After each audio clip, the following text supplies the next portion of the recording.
Welcome to Red Sox Digest, the only show where pain, sarcasm, and a dash of hope collide nightly like a Trevor Story strikeout.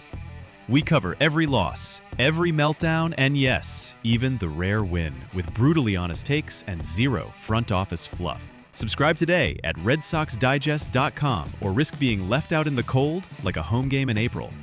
And now, here's the crew at Red Sox Digest.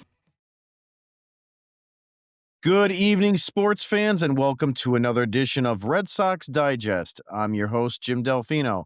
Joining me tonight is Nick Face. Nick, fresh off yelling at strangers in the bleachers during tonight's game, nobody knows more about the Sox than Nick, except maybe his Uber driver, who had to listen to a 45-minute rant about why Babe Ruth was actually a fat guy who got lucky with a short porch.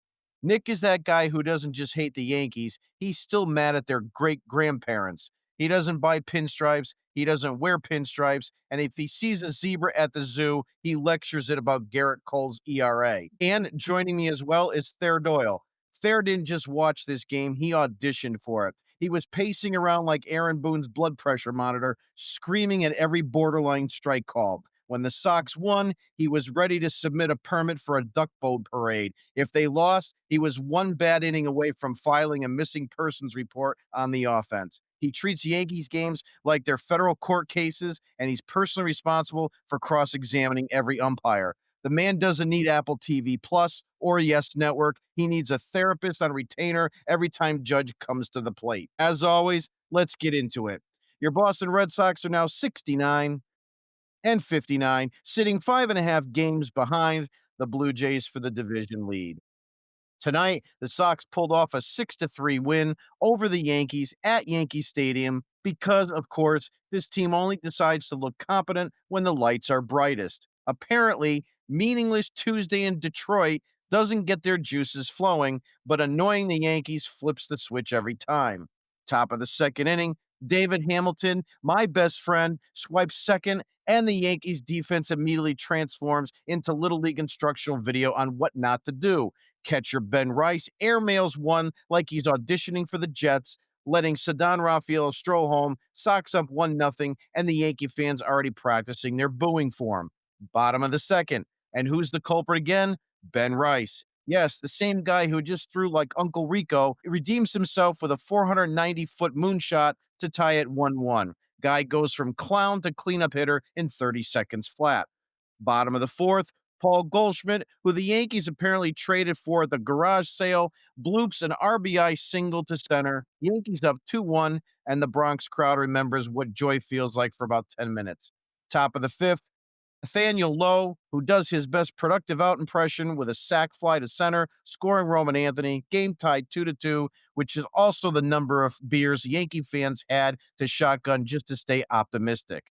Bottom five, Jazz Chisholm smacks an RBI single to center, giving the Yanks a 3-2 edge. For a brief second, it looked like this might actually be their night. Top of the sixth, Roman Anthony, the kid who keeps proving he's not just a prospect anymore, laces an RBI single to center, bringing Hamilton home. Tie game 3-3, and Hamilton is suddenly running the bases like he's late for a Domino's delivery shift. Top of the seventh, Nathaniel Lowe again, this time a double to right field, cashing in Trevor Story and giving Boston the 4-3 lead. The Sox basically said, thanks, Yankees, we'll take it from here, and then held on like grim death. Top of the ninth, Roman Anthony belts a 2-run home run to right field, putting the Red Sox ahead 6-3 and sucking the life out of Yankees fans. Enter Aroldis Chapman, the closer whose fastball still scares ghosts and apparently Yankees hitters. He dispatches the Yankee lineup in order 1-2-3, just like your typical kitchen timer, but with more intimidation. Final score, 6-3. Yankee Stadium empties out faster than a Times Square Applebee's on a Monday night. Nick, let's start with you. And I want to introduce for tonight, we have our Nick Face's word of the day. And now it's time for Nick Face's word of the day. Nick, the floor is all yours. First of all, Bravo on that wonderful introduction right there. The little golfer's clap there for Jim. That's the best opening that he's done yet. He deserves all the accolades and all the credit for that. He works very hard to make sure that he does a great opening. And Jim, I don't think we've said it enough before, but the amount of work that you put in to make this all possible for us, job well done. Job Here, well here. done. Hamilton. That's my word of the night. Hamilton. I saw the news when he was getting recalled, and I was infuriated. I still am. Lo and behold, he comes back first game, and Alex Cora, his BFF, puts him right at second base. Get him all warmed up for us Fenway faithful to watch him play second base in Yankee Stadium. Couldn't wait for it.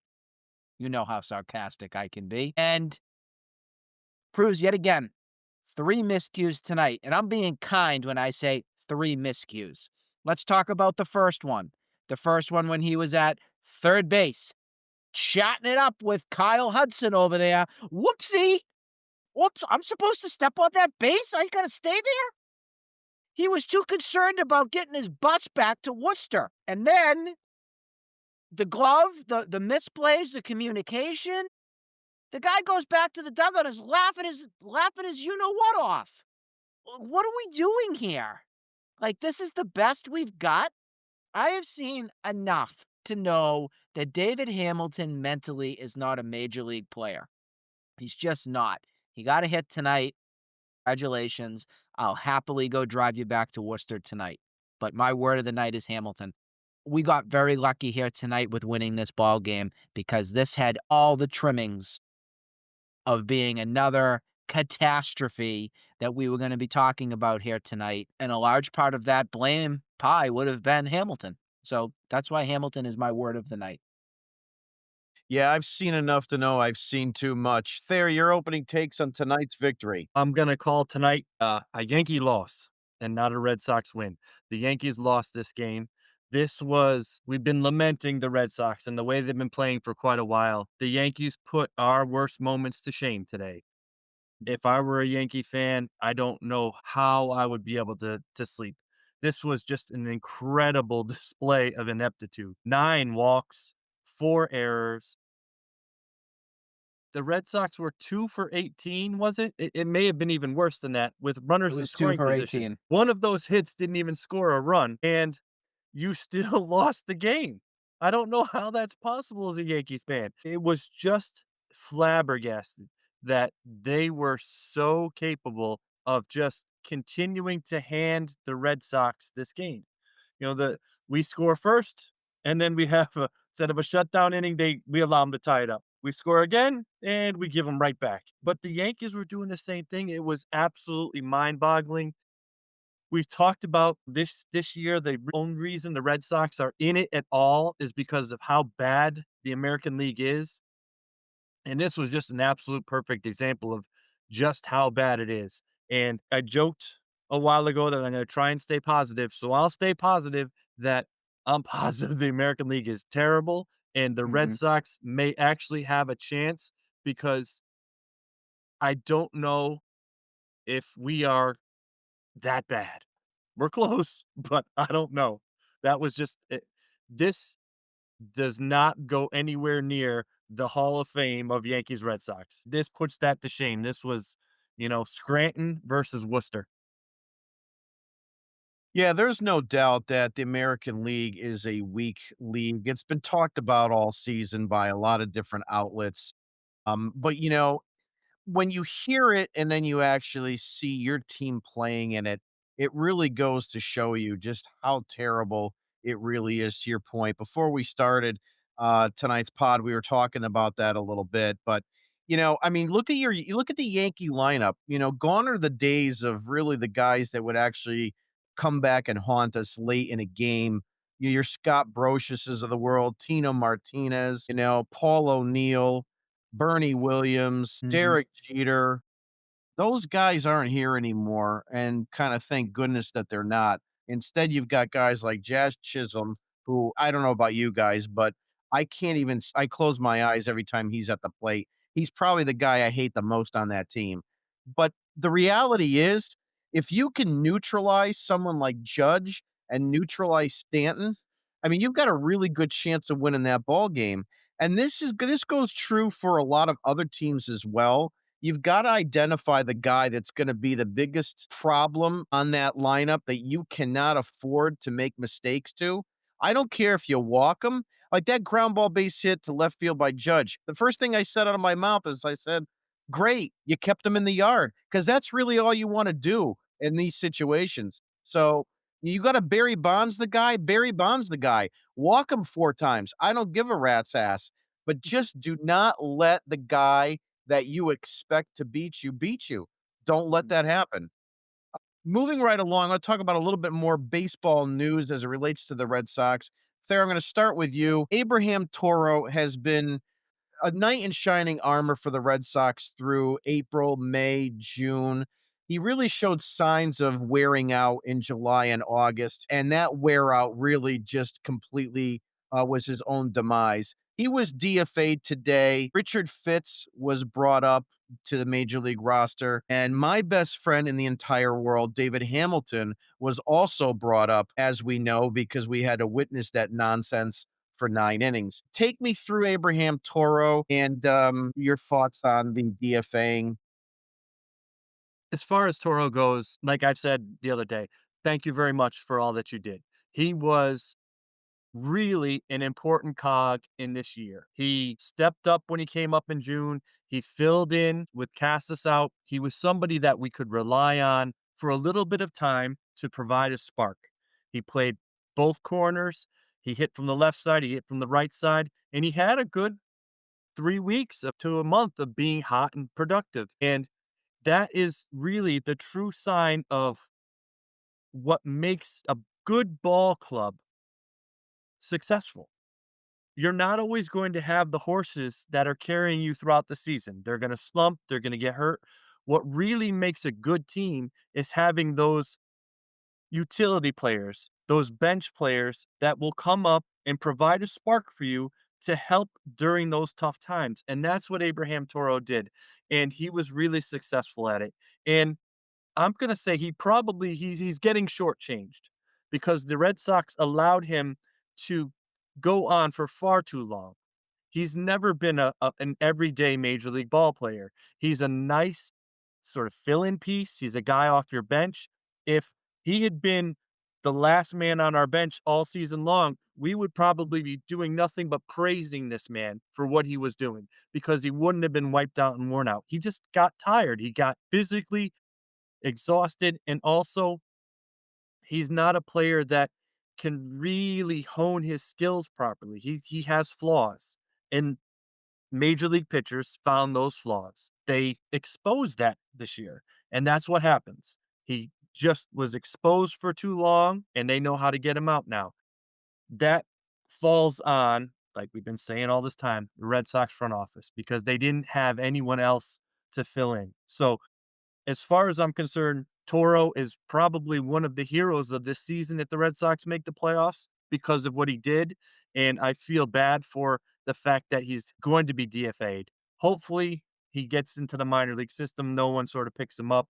He doesn't decide to go free agency, and maybe he can still be in our system. And maybe down the road, he can help us again. But, again, thank you, Toro, for everything that you did. No doubt about it. Nick, similar question to you, but I'm going to phrase it a little bit differently. Is Abraham Toro just not a good enough player, or did the Red Sox Red Sox him? Exposed him. He overplayed. The rest of the league took the book out on him and they figured him out. They made adjustments and Toro wasn't able to catch up to speed. Don't get me wrong. Thank you very much for when Tristan Casas went down. I think that was May, June of when we started to see Toro come up and be a spark. I'll admit, he came up to our surprise because we were all screaming at that time, what the hell is this team going to do? We're going to see Yoshida at first base. Devers, are you going to get over there? Toro ended up solidifying that spot longer than it should have been. Abraham Toro was the Dom Smith. Dom Smith was the guy that came in. Was it last year or was it the year prior? I think it was the year prior. I think it was 2020, 2023 when he came in, and he provided the same kind of spark and gave the Red Sox some sort of consistency that they were lacking and gave them depth. The good thing on Toro that he is a switch hitter. So going from the left or the right side gave Cora a little bit of flexibility with lineups and matching. I know when they signed Nathaniel Lowe, Cora came out, and we know sometimes when he speaks, pretty much every time he speaks, he's not telling exactly the truth. I think they knew that he was going to get DFA'd Toro, but he was being nice and say, well, Toro's going to end up playing against lefties and still find his way into the lineup. To me already, that never even made any sense to me because I'm saying, how the heck is he going to fit into this lineup? He just doesn't have a place anymore. I think you may see a team, though, end up claiming him. I do, just because of the amount of contribution that he provided for this team. And I give him credit. I salute him. I thank him. But I am very pleased that the Red Sox have decided once and for all it was time to find another solution. And that's where we got to give credit to Breslow because he did bring in Nathaniel Lowe. And yes, before critics start to hammer this into me, I was not sold on bringing Nathaniel Lowe in. I said that here because I wanted the opportunity for Christian Campbell or a password to get that chance first. I never said I wanted Nathaniel Lowe to fail. I want to make sure that is crystal clear. I am thrilled for Nathaniel Lowe coming up, finding his stroke, and contributing here in a big way for this team and giving them a boost. I will say what's really nice from watching tonight with him being at first base is those ground balls to first base. I don't feel like my heart skips a beat each time the ball's hit in that general direction because we never had a real answer on or a real solid player over there that could make those routine plays well. It was always kind of like, oh, is he going to make the play? Oh, what's going to happen over there? And I feel a lot better knowing we have a gold glover over there that can get the job done. So again, thank you, Toro. Appreciate it. Hope you're still staying in the organization. But if you don't, you've earned the opportunity to go to another team and contribute to them. Yeah, some really good points by both of you. You know, the reality with Abraham Toro, and I personally like to have above average players at every position on the team. And I think with the Boston Red Sox and the resources they have and the money and so forth, having anybody in your starting lineup that is not above average, whatever you want to use for that number, whether you want to use WRC plus, you want to use OPS plus, the nerd stats, I don't care. I say above average. Maybe not all-star, but all-star caliber, or maybe a prior all-star. But they should always have players above average at a position. Abraham Toro is not that guy, but under the circumstances, it was an adequate performance for a long period of time. And he's a guy that if he was a backup on your staff somewhere, you probably would have still have him on your team. Whether he makes it through waivers or not, I don't know. But it's just what you said, Thayer and Nick, too. He was just overexposed. He played way too much. And, you know, when guys play too much and they're not good enough to be sustainable in that kind of fashion, they're going to suffer. And unfortunately, you know, it was his own demise. But, you know, kind of flipping the cards on that brings me over to Nathaniel Lowe. And I want to start off a little bit by saying, since he's been here, he's had some contributions, walks, good professional at bats, good defense. I mean, honestly, it's the first reliable first baseman defensively that I've seen since Mitch Moreland, I think. I mean, I went over this the other day, I think on the podcast, the different first basemen we've had, and it was at least almost a dozen guys back and forth, including guys like Dahlbach and so forth. But he really could solidify this defense, and we never look at those intangibles down the road to when a guy like that is gonna save your ass as making a play that Toro may have olayed, and all of a sudden that runner is on second base and he gets grounded over to third and then a sac fly scores and you've lost 1-0 or something of that kind. Maybe he doesn't get a good read on a hit, and maybe Nathaniel Lowe catches a ball that Toro doesn't. There's been a couple different plays that Toro did get involved in. I remember there was one distinctly, he cut a runner at home He was, the infield was in and he had the wherewithal to do that. So he's not a scrub guy, but I think another team, to Nick's point, will pick him up because, a team can always benefit from, a guy that can play third, first, and is a switch hitter, and they're going to look at the numbers. They're going to look at the situation and say, we could find a spot for him. So I think he'll get claimed. He should, it'd be kind of sad if he doesn't. But I am excited for Lowe only because I do truly believe, and people are going to say he had a shitty year, and that's not withstanding. But you're also playing for the Washington Nationals that are doing absolutely nothing this year. They're going absolutely nowhere. So what kind of motivation is a guy like him going to have? He's under contract. So, you're going to just kind of go through the motions. When he hit the home run, he's pretty psyched about it, as most guys are, but I think he'll fit in very, very well. I think he'll be the next adult in the room next to Bregman, and I think it will help out a lot, not only on the playing field, but in the dugout too. Moving around a little bit to some really like exciting news. Jhostynxon Garcia, also known as the Password, gets promoted to the major league team today. In AAA, he was batting .303 with 17 home runs, 56 RBIs, and an .875 OPS. Those numbers jump off the page there. Your thoughts? Absolutely. It's a breath of fresh air. That's really what he is. He's an opportunity to come up. I don't think he's going to play every day. I think he's up for a little while Abreu's on the DL. And he's someone that will hopefully bring some life to this team, give you an opportunity to take advantage of situations. Now, I know just kind of like, and I hate, Hamilton was made plenty of errors today, but at the same time, his speed and what he has brought a little bit of diversity to this team that we've been missing a little bit.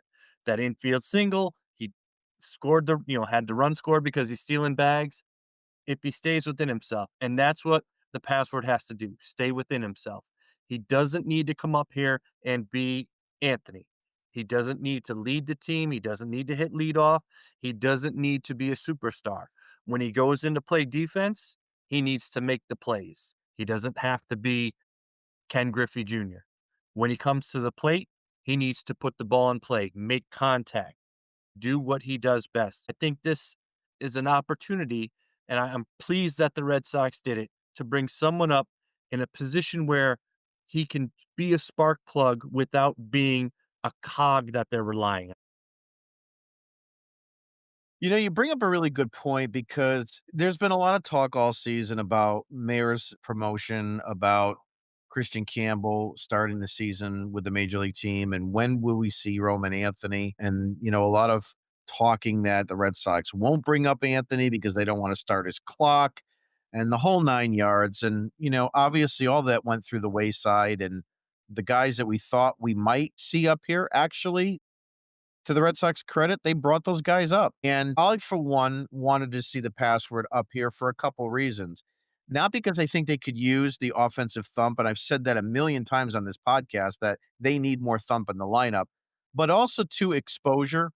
Because if you are building something here, and I don't know what the final number is going to look like for the 2025 season for the Red Sox, my hope is that they do qualify for a postseason berth because I just want these guys to experience the postseason, kind of like what you saw with Bradley, Betts, Bogarts, and that crew.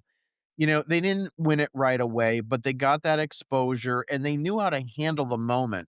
Roman Anthony, I will tell you, I mean, you guys probably will agree with me. I'm sure Twitterland will as well. I mean, he just does not look like a guy that gets phased out of anything. He stays within himself.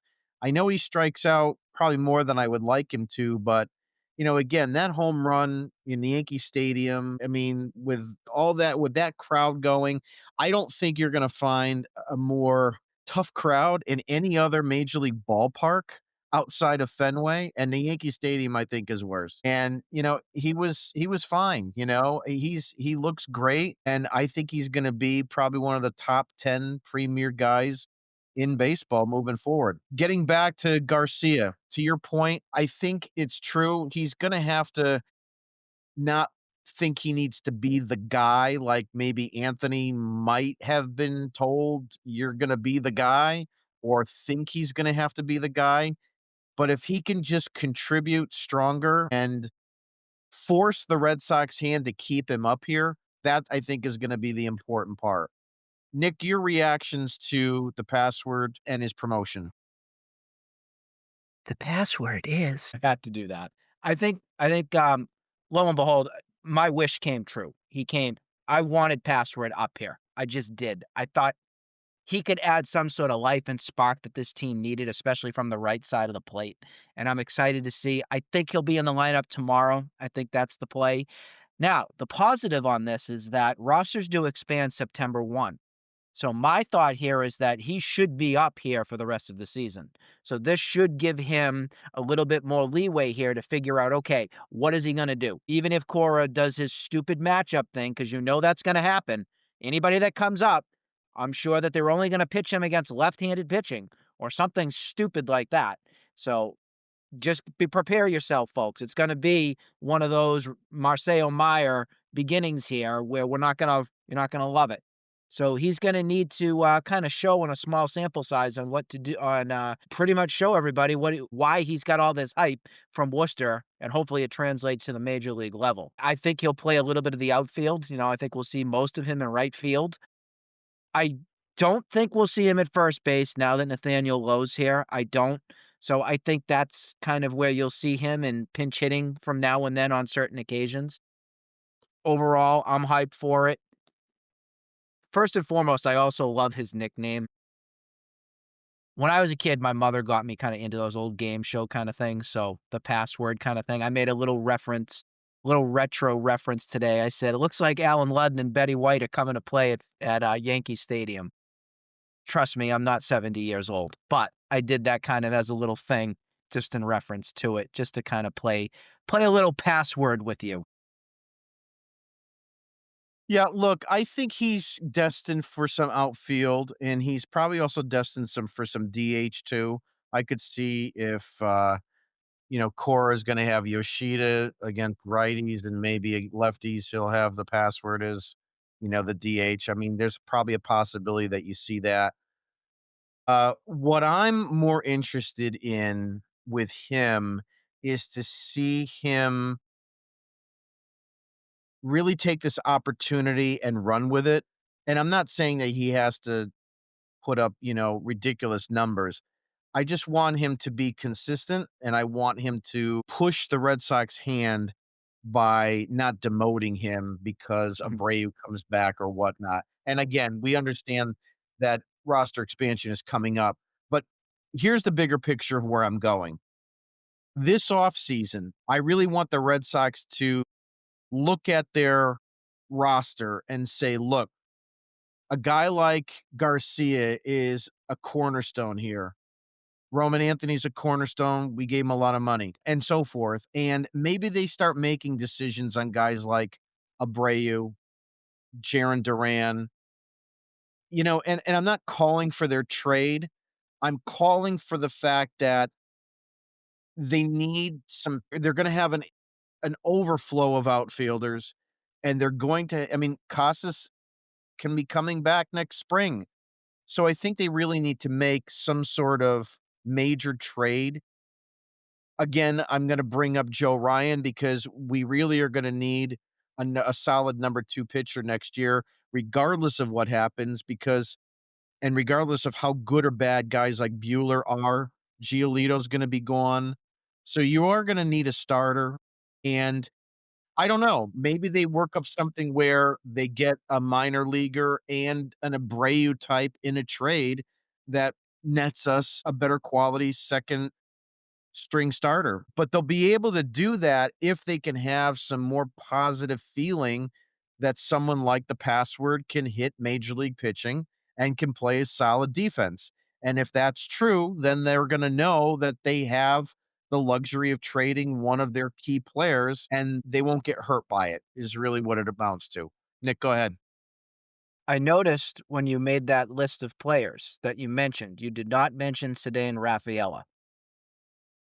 I Does that didn't. mean that you're keeping him? Yeah, it's a good question, and I thought about that as I was saying it.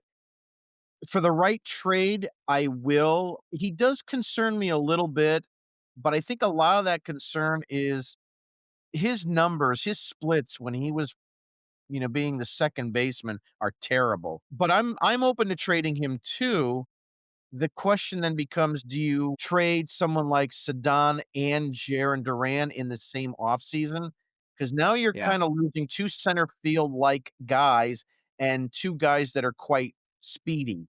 And I don't think that Garcia is destined to be a center fielder. I don't think Roman Anthony is destined to be a center fielder. I don't think Abreu will ever see the sight of center field. And so I just think that if it's Duran, you're keeping Rafaela. And if you find a great deal and team says, hey, listen, we want Rafaela or it's a no go, if the Red Sox want to do that, they do still have Duran under team control for 2 more years.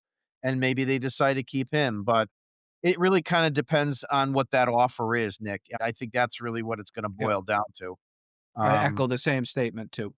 yeah, and, again, Rafaela, for what it's worth, is going to provide you more years, and he's cost controlled, so an acquiring team doesn't have to worry about, arbitration with him and, potentially it going through the roof, so he's a cost controlled individual, and any acquiring team is gonna know exactly what they have to pay for him. Moving along for tomorrow's game, I'm having a little bit of an internet thing here. What do we got starting tomorrow? Tomorrow's Bayo, Okay, and and he I believe is it's against Max Fried. Max Fried, right? Okay. Yeah. Sarah, let's start with you. What do you think is going to be the outcome for tomorrow's game? What's your, take? I think tomorrow the Yankees are going to win. My prediction coming into this was going to be a split, kind of like it used to be with the Red Sox. One of these teams is going to blast the other one, and then they're going to reciprocate and blast them back. And there's going to be two close games. Today was the close game. It was ended up 6-3, but really it was a 4-3 game going into that ninth inning before they spun that curveball. I think tomorrow the Yankees are going to get it. Fried is struggling a little bit. However, the right-handed bats for the Red Sox are struggling just as poorly, with Rafaela not doing as well as he has been. Romy's starting to come out of it a little bit, but I think you're right tomorrow. What you're probably going to see is probably Garcia in center field because I think he's been playing center. You'll probably see Romy playing first base. You're going to see Rafaela at second base. Maybe Narvaez behind the plate again, but Narvaez is struggling a little bit still. We saw that strikeout today. So you're not going to get the most productive offense. So I think tomorrow, most likely, the Yankees are going to take that game because Bayo's going to give up some home runs to the lefties.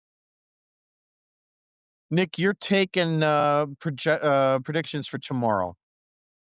With our lineup to beat Max Fried? I don't think so. No, no, no. I think the Yankees are going to jump back into this and then they're going to equal the series here. I could see the Red Sox putting up a 3 runs or less showing with the bat tomorrow. I'm not saying Bayo's going to pitch bad. I think Bayo will give you quality start. I just think the bats are they're nowhere near the level that we need to see them to consistently say we have a projected win here. Even if Crochet's throwing, and that is a massive concern. Like you said, Thayer, that spinner tonight that was up there in the ninth, this is a 4-3 game. We're going back and forth saying, typical Red Sox, this is going to be exactly what they do. They get you all into this game, and then poof, something happens, and there's another 1-run loss of sorts. So it was cruising for something like that here tonight, and we got lucky. We got lucky that we got a pitch hung, and Roman Anthony was able to wallop that thing to right field for his first Yankee rivalry home run, which was huge. But I don't think we'll see a victory here tomorrow. So I am actually one of the guys that's going to be more optimistic on this, and I can't believe I'm going to say it. I am going to go with a Red Sox victory tomorrow, and the reason why I am is because I'm excited that the password's going to be in that game, and I just have this itch that he's going to do something. I can just It's going to be a double that scores 2, or it's going to be a home run. Something like that crazy is going to All happen. for it. The other part of this, though, is that Max Fried has not been the same pitcher in the second half of the season as he was in the first half. I mean, he was bona fide probably the lead guy Mhm. for, challenging Yep, Tarek I agree. Skubal, the, Cy Young, and he's completely gone belly up. His last outing was against St. Louis, 5 innings, 8 hits, 7 earned runs, 2 home runs, 94 pitches. The outing before that against Houston, 5 innings, 4 earned runs, and then he also faced Texas, 5 innings, 4 earned runs. So those are 2 out of 3 potential playoff running teams. You go back to July, it was a little bit better, but August has really been really bad for him. And, it's a matter of, will that trend continue, and is he tiring out, or, will he kind of fix himself? And of course, people fix themselves against the Red Sox all the time. But I That's the am key, 2 for 18 in scoring position. What team are we gonna see? Yeah, exactly. And so that being said, I'm still going to go with the Red Sox winning that ball game, but just for those reasons of maybe we get freed at just the right time of this season. So I'm going to go with it that way. It's now time for our favorite segment, Mhm. and we have And now it's time for everyone's favorite segment, the Dugout Dipshits. Yes, everybody's favorite section for our podcast, the Dugout Dipshits. These are awards that go to comments on Twitter that are just absolutely ridiculous, and for a lot of different reasons.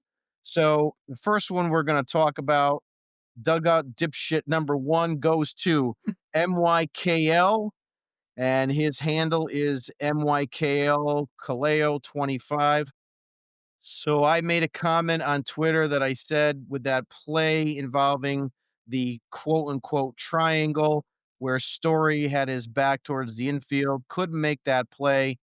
Aaron Duran was right there, and I said that Duran needs to be able to call off Story and take command in that outfield. He would have definitely had that play if he had been running at 80% of his speed. He would have caught that ball. Unfortunately, the response I got from MYKL was, I'm a Duran hater. So I don't understand how telling Twitter universe that the outfielder's got to call off the infielder and that he's running in, Story's trying to run out and do a basket catch over his head. I don't know how that qualifies me as a Duran hater. Our next dipshit of the day, uh, courtesy Nick, you want to take this one? Oh, I was not a happy person tonight with Trevor's Story. I will never compliment Trevor Story again. That's what I've learned. Let Trevor Story do his thing. But if something happens in the game, I'm gonna look over here and then let you guys talk about it because I can't do it with Trevor Story anymore. I'm so sick of the streakiness. We are back to May Trevor Story again now. We really are. I know he got a hit later in the game. Great. But how many times is this guy going to come up with 1 out or less, bases loaded, and strikeout? How many times? I can't stomach it anymore. Make contact. Shorten up your swing. You don't have to swing for the fence. I don't understand it. Every time he comes up with a pressure situation outside of his, what was the game that Friday night? Was it against Miami when he had the 2-1 little Dupin, little bloop to right field? I think that's the only hit I've seen recently where he's come up with runners in scoring position and delivered. I just can't consistently stomach watching it. There's some people out there that are still saying he's the MVP of this team right now. I don't feel that way. Thank you for contributing a little bit and having yourself an injury-free season. I'm all for that. Thank you for the glove. The glove's been great at shortstop. But the bat, I know he could still be a, I know 2020 or 25-25 guy with home runs and stolen bases and everything this season. But there's still too many holes in his swing and too many opportunities where he comes up and he does not deliver. He just doesn't, and it's infuriating. And this guy thinks that we should just give the MVP trophy to him. Yeah, my opinion, you've got two potential team MVPs this year. Actually, three, excuse me. Alex Bregman, Yep. right? Eric Crochet Yep. and Aroldis Chapman. I think those are your three So MVPs for this entire team. you Uh, can't give it to Roman Anthony just yet because he's only been here for a short amount of time. no, and that's the only reason why I didn't put him on there because I'm talking start to finish as much as I possibly can. Thayer, your closing takes or discussions before we wrap up. The piece that I want to really talk about goes back to how we started it with the Yankees losing this game. The Red Sox won. However, their offensive approach is still just atrocious. Getting to what Nick was saying, Story came up in a situation where he had seen someone walk ahead of him. The pitcher was all over the place. He had men in scoring position, and the first thing he does is he swings at a pitch at his eyes. Mhm. This is where he's got to stay patient. The whole offense, this is what young kids do and guys that are not necessarily at the top of their game. When they start to struggle, they then start to stress. And what they do is they press and they start to go out of the zone, which is what you're seeing a lot of these guys doing. They're swinging at bad pitches. The other day, the strikeout by Duran on 3 pitches on all changeups. You have to have a little bit of patience, please. You can't go up there swinging at the first pitch. You can't then go swinging at the second pitch and then the third. Make these people throw. Story especially. He was all over the place. He was walking people in the stands. And yet Story comes up and starts swinging. What gets the Red Sox pitchers into trouble is they fall behind and then have to give up quality pitches. We don't do it enough where we get the other pitchers behind. We allow them to take control of an at bat by swinging it. And I'm not even saying swinging at bad pitches that are out of the zone.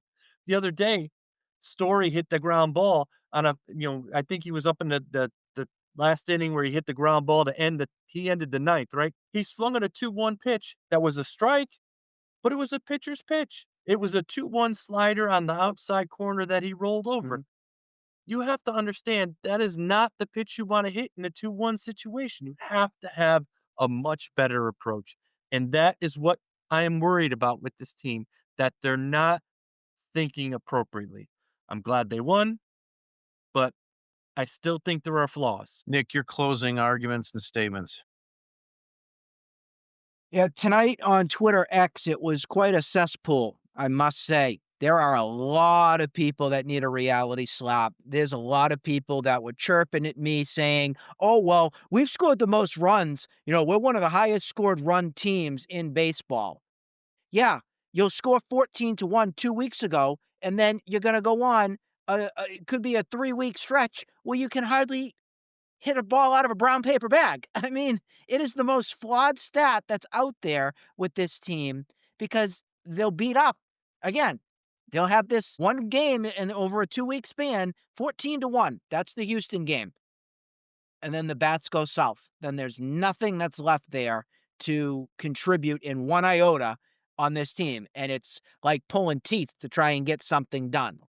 And I don't wanna hear the whole thing, "Well, the Dodgers lead the league in this, and the Dodgers' approach is, they have the launch angle, and they're doing all this stuff with drive line, yada, yada, yada." The one thing that you don't have as an organization, if you wanna compare the Dodgers to the Red Sox, the Dodgers have a sound foundational development system with their minor league system, their front office. They take care of those things. They actually buy and contribute to put a quality product on the team. They don't really cheap out. So those of you that want to come at me saying I'm out of my mind for saying, "Oh, the Red Sox, you ought to get your head examined if you think the Red Sox are a playoff team." You need to get your head examined and you need a face of reality.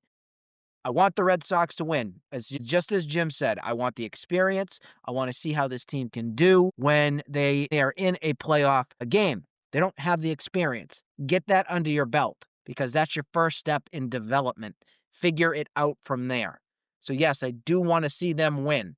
So let's see what happens here. But right now, I'm still not feeling very good about this team. I'm still not. And we'll see what happens. I still have this August, September slide. I'm still looking at that right now. And you need to take care of business now.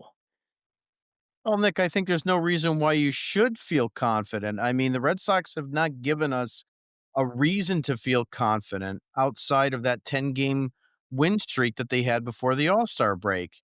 That was the only period of time that they looked like they were invincible, and it doesn't last forever. And there's a lot of people who are very nervous about this Yankee series. And to Thayer's credit, I don't really think that this was a Red Sox victory as much as it was a Yankee loss. But again, I am calling for tomorrow's victory, but I still think it's going to be a split. I mean, they could easily lose tomorrow. I think it's a moral victory if they split, and you can't lose the next 3 games by any stretch of the imagination because I think your season's cooked if it is. Closing thing I did want to talk about really quickly is Kyle Hudson needs to go. This jackass has been responsible for the Red Sox not scoring 2 runs in the last 2 days. Say what you will, but I think Roman Anthony's hit to mid center field and you have Cogswell Cogs out there throwing the ball in, and it wasn't even close.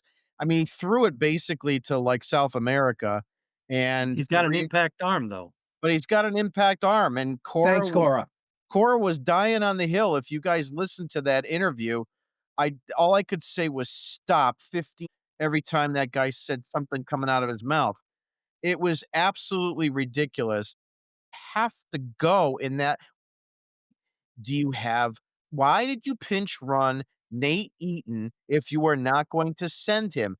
Make them make the perfect play.